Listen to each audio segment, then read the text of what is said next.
ایک زمانے میں ترکی کے شہر استنبول میں ایک سلطان حکومت کرتا تھا جس کا نام سلطان مراد تھا۔ اس شہر کی رعایا اس کی حکمرانی میں نہایت خوشحال تھی۔ امیر اور غریب سب چین و سکون کی زندگی بسر کر رہے تھے۔ سلطان مراد ایک نہایت بہادر اور انصاف پسند بادشاہ تھا۔ اسے ہر وقت اپنی عوام کی بھلائی اور آرام کا خیال رہتا تھا۔ اسی وجہ سے لوگ اس سے بے حد محبت کرتے تھے اور اس کی سلامتی اور درازی عمر کی دعائیں مانگتے رہتے تھے۔ سلطان کے 40 وزیر تھے۔ ان میں سب سے بڑا وزیر یعنی وزیر اعظم ابراہیم پاشا تھا۔ سلطان اپنے تمام حکومتی امور میں اس سے مشورہ لیتا تھا۔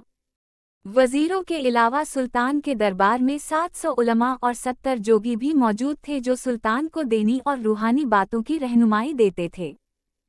انہی دنوں استنبول شہر میں حضرت الف بیرے الف ہے یہ میم کی اولاد میں سے ایک سادہ دل سید شخص رہتا تھا جس کا نام خواجہ یوسف تھا۔ اسے علم غیب حاصل تھا۔ وہ جو کچھ بتاتا سچ ثابت ہوتا۔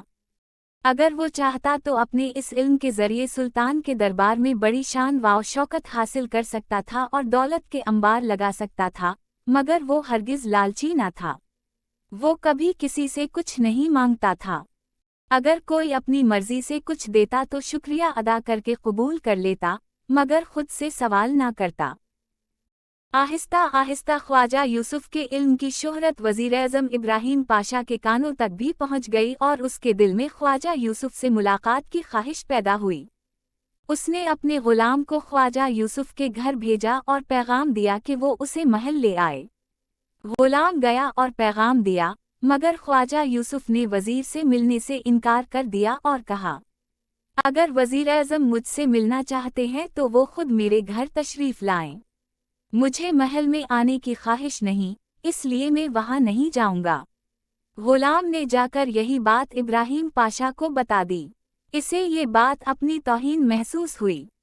وہ پہلے تو غصے سے لال پیلا ہو گیا کہ ایک معمولی آدمی نے وزیر اعظم کی دعوت ٹھکرا دی، مگر پھر کچھ سوچ کر وہ خود خواجہ یوسف کے گھر پہنچ گیا۔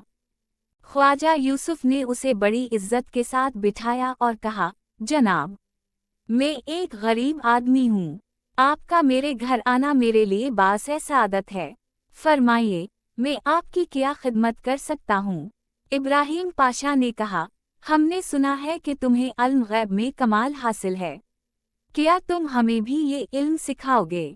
خواجہ یوسف کچھ دیر خاموش رہا، پھر بولا، میرا کوئی کمال نہیں۔ یہ سب بزرگوں کی عطا ہے۔ اگر آپ سیکھنا چاہتے ہیں تو مجھے کوئی انکار نہیں، مگر اس کے لیے میری ایک شرط ہے۔ وہ کیا؟ وزیر نے پوچھا۔ یہ کہ آپ میرے گھر آیا کریں گے۔ وزیر اعظم نے شرط قبول کر لی اور کہا، میں تمہارا امتحان لینا چاہتا ہوں۔ خواجہ یوسف نے کہا، میں حاضر ہوں۔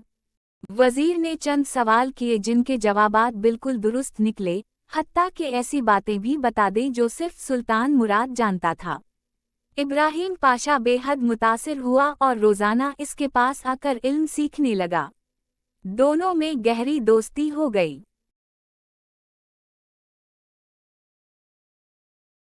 حتیٰ کہ ایسی باتیں بھی بتا دیں جو صرف سلطان مراد ہی جانتا تھا۔ یہ سن کر ابراہیم پاشا حیرت اور عقیدت میں ڈوب گیا۔ وہ خواجہ یوسف کے علم و فضل سے بے حد متاثر ہوا اور اس دن کے بعد روزانہ اس کے گھر آنے لگا۔ آہستہ آہستہ وہ اس سے علم سیکھنے لگا اور دونوں کے درمیان گہری دوستی قائم ہو گئی۔